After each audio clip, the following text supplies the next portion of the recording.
नमस्कार दोस्तों। आज मैं आपको सुनाती हूँ एक भक्त की कहानी। उसका नाम था मोहन। वो पेशे से एक मोची था। उसकी एक छोटी सी दुकान थी। आमदनी भी उसकी काफी सीमित थी, पर फिर भी वो अपने जीवन से बहुत खुश रहता था।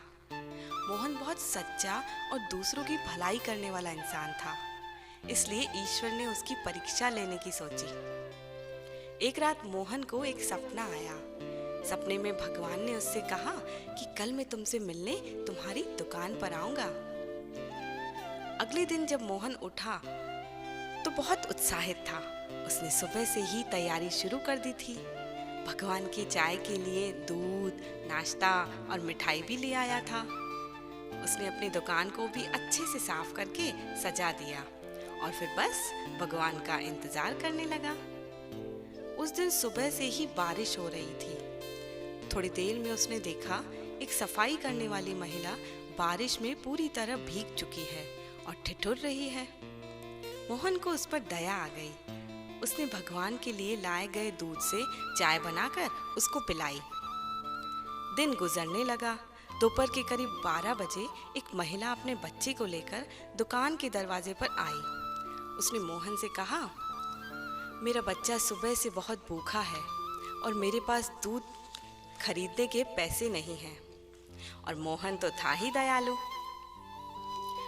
उसने बिना कुछ सोचे सारा दूध बच्चे के पीने के लिए दे दिया। इस पर महिला ने मोहन को बहुत धन्यवाद दिया और उस बच्चे को लेकर चली गई। अब दिन बीतता जा रहा था।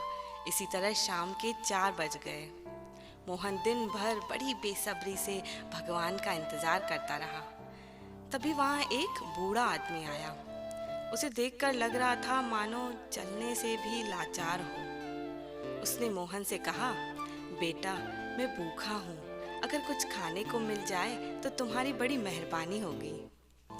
मोहन उसकी बेबसी समझ गया। उसने जो मिठाई भगवान के लिए रखी थी वही बूढ़े आदमी को दे दी। अब तो रात होने को आई। मोहन के सब्र का बांध अब टूट गया। वह मन ही मन भगवान से बातें करने लगा। भगवान, आज आपने आने का वादा किया था। आपके इंतजार में मैंने सुबह से रात कर दी, परंतु आप नहीं आए।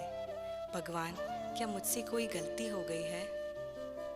तभी वहां आकाशवाणी हुई और आवाज आई, भक्त, मैं आज तुम्हारे पास आया था।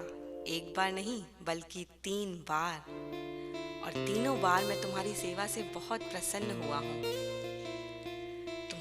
तुम मेरी परीक्षा में सफल हुए हो। मैंने देखा तुम्हारे अंदर परोपकार और त्याग का जो भाव है वो सामान्य मनुष्य की सीमा से परे है। भगवान ने मोहन को खूब आशीर्वाद दिया।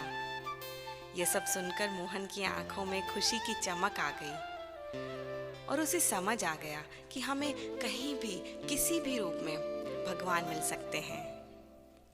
दोस्तों, जो भी जरूरतमंद सामने आए उसे ईश्वर का रूप समझकर उसकी मदद करनी चाहिए।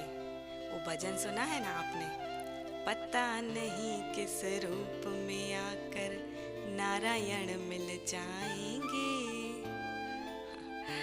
उम्मीद करती हूँ आज की कहानी आपको पसंद आई होगी। ऐसी ही और कहानियाँ सुनने के लिए प्लीज़ चैनल को सब्सक्राइब और लाइक कर दीजिए। आपका दिन शुभ हो।